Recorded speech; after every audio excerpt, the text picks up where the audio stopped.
नमस्कार मित्रांनो, स्वागत आहे सर्वांचं ग्रीन गोल्ड ॲग्री आपल्या मराठी यूट्यूब चॅनलमध्ये। मित्रांनो, कापूस पिकामध्ये पहिलं खत व्यवस्थापन याविषयी आपण आज माहिती पाहणार आहोत। परंतु फक्त हे खत व्यवस्थापन साधारण खत व्यवस्थापन नाही आहे। या खत व्यवस्थापनामध्ये तुम्हाला दोन प्रकारचे खत व्यवस्थापन मी सांगणार आहे। कोणते?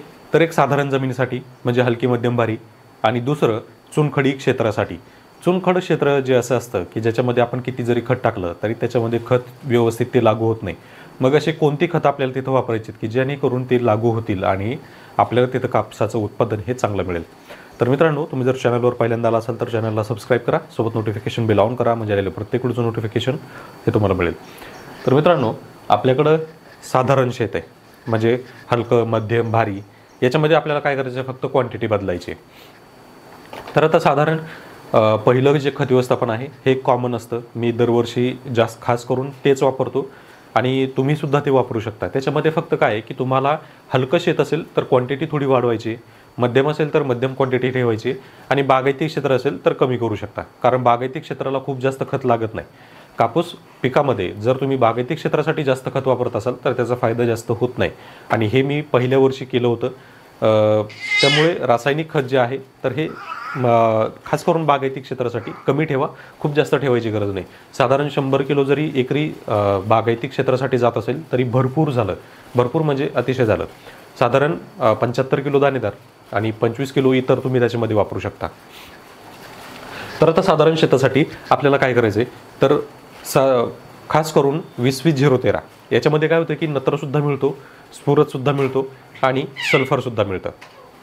त्यामुळे काय होतं की सुरुवातीच्या कालावधीमध्ये जे घटक आपल्याला लागतात ते पूर्णपणे मिळाले जातात। याच्यासोबत आपण जर मिक्स मायक्रोन्यूट्रिएंट वापरलं तर हलक्या जमिनीसाठी आणि मध्यम जमिनीसाठी खास करून या जमिनीमध्ये काय होतं की न्यूट्रिशन व्यवस्थित होत नाही, न्यूट्रिशन व्यवस्थित मिळत नाही। याच्यामध्ये न्यूट्रिएंट्स असेल म्हणजे NPK असेल किंवा सेकंडरी मायक्रोन्यूट्रिएंट असेल हे मिळत नाहीत, म्हणजे बऱ्याच शेतामध्ये हा प्रॉब्लेम जाणवतो। त्याच्यासाठी आपल्याला काय करायचं आहे की 20-20-0-13च्या 2 बॅग आणि एक 10 किलोची बॅग जी आहे हे आपण इथं मिक्स मायक्रोन्यूट्रिएंट म्हणून वापरू शकतो। आता सांगितल्या पद्धतीने भारी जमिनीसाठी आपल्याला साधारण 1.5 बॅग लागणार आहे, मध्यम जमिनीसाठी 1.5 ते 2 बॅग लागणार आहे, आणि हलक्या जमिनीसाठी कमीत कमी 2 बॅग लागणार आहेत। तर या पद्धतीनं आपल्याला ते निवडायचे। त्यानंतर दुसऱ्या खत व्यवस्थापनामध्ये आपल्याला सल्फर बेंटोनाइटमधलं वापरायचं असतं 90%, जे आपल्याला दुसऱ्या खत व्यवस्थापनामध्ये वापरायचं आहे। पहिल्या व्यवस्थापनामध्ये काय होतं की 20-20-0-13 गेल्यामुळं आपल्याला नत्र सुद्धा जवळजवळ 20% मिळतो, स्फुरद मिळतो, पोटॅश इथं आपल्याला मिळत नाही, परंतु सल्फर जो आहे हा 13% मिळाल्यामुळं आपल्याला तिथं वाढीसाठी चांगला रिझल्ट दिसून येतो। त्यानंतर चुनखडीयुक्त क्षेत्रासाठी, आता चुनखडीचं जर क्षेत्र असेल तर काय करायचं, लक्षात ठेवा चुनखडी क्षेत्रामध्ये नत्र बऱ्यापैकी असतो, स्फुरद खूप असतो आणि पोटॅशही खूप असतो। फक्त होतं काय तर तो लागू होत नाही। मग लागू होण्यासाठी काय करायचं आहे तर चुनखडी क्षेत्रासाठी चुनखडमध्ये फॉस्फरस जो आहे हा फिक्स झालेला असतो, तो पिकांना मिळत नाही। त्याच्यासाठी आपल्याला काय करायचं, तुम्ही जर दाणेदार खत देत असाल तर त्याच्यामध्ये आपल्याला PSB थोडक्यात NPK बॅक्टेरिया जो आहे हा आपल्याला ड्रिंचिंग करायचा आहे। यासोबतच आपल्याला सल्फरसुद्धा द्यायचं आहे, कारण सल्फर पिकांना न्यूट्रिशन अपटेक करून देतो, बुरशीपासूनही वाचवतो आणि पिकांचा एकात्मिक विकाससुद्धा करतो। त्याच्यासाठी आपल्याला NPK बॅक्टेरिया आणि सल्फर यांचा वापर जास्तीत जास्त तिथं करायचा आहे। दाणेदार खतावर भर देऊ नका। चुनखडी क्षेत्रामध्ये फक्त दाणेदार टाकून तुम्हाला काहीही साध्य होणार नाही।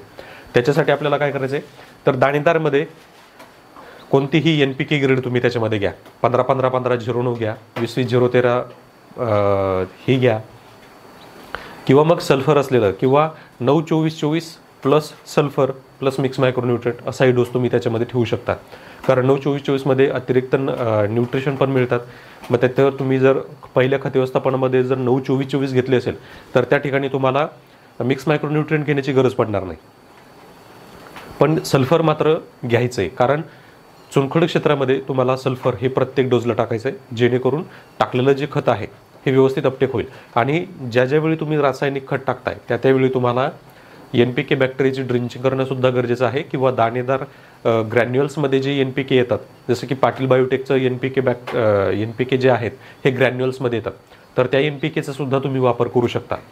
फक्त लक्षात ठेवा, चुनखडी क्षेत्रासाठी आपल्याला काय करायचं तर पाऊस चांगला झालेला असेल तर लवकरच आपल्याला ते खत टाकून घ्यायचं आहे, जेणेकरून ते लागू पिकांना लवकर होईल। जर तुम्ही कोरड्या जमिनीमध्ये जर टाकलं आणि जर पाऊस नाही झाला आणि जर पाणी नसेल तर अशा परिस्थितीमध्ये आग पडू शकते, आणि आग जर पडली तर मग मात्र पीक चांगलं डेव्हलप होण्याच्या ऐवजी ते खराब होऊन जाईल। याच्यासाठी आपल्याला या गोष्टी करायच्या। या दोन्ही क्षेत्रामध्ये खत व्यवस्थापनाचा प्रकार जो आहे हा थोडा वेगवेगळा आहे। चुनखड क्षेत्रामध्ये आपल्याला PSB व्यवस्थित अपटेक झाला पाहिजे, सल्फरची मात्रा व्यवस्थित गेली पाहिजे। सल्फर एकरी 10 किलो जरी टाकलं तरी हरकत नाही, पण NPK ग्रेड सल्फर आणि PSB किंवा NPK हे असं खत व्यवस्थापन गेलंच पाहिजे। हे खत व्यवस्थापन जर गेलं तरच तुमचं जे पीक आहे हे व्यवस्थित राहील, नाहीतर मग 30 बोंड 40 बोंड असे एका झाडाला तुमची अवस्था असेल। आणि ही का होते तर फॉस्फरस व्यवस्थित अवेलेबल होत नाही आणि गेलेले न्यूट्रिशन हे व्यवस्थित झाडाला पोहोचत नाही। झाडाला पोहोचवण्यासाठी आपल्याला हे गोष्ट जी मी तुम्हाला सांगितली ही करणे गरजेची आहे।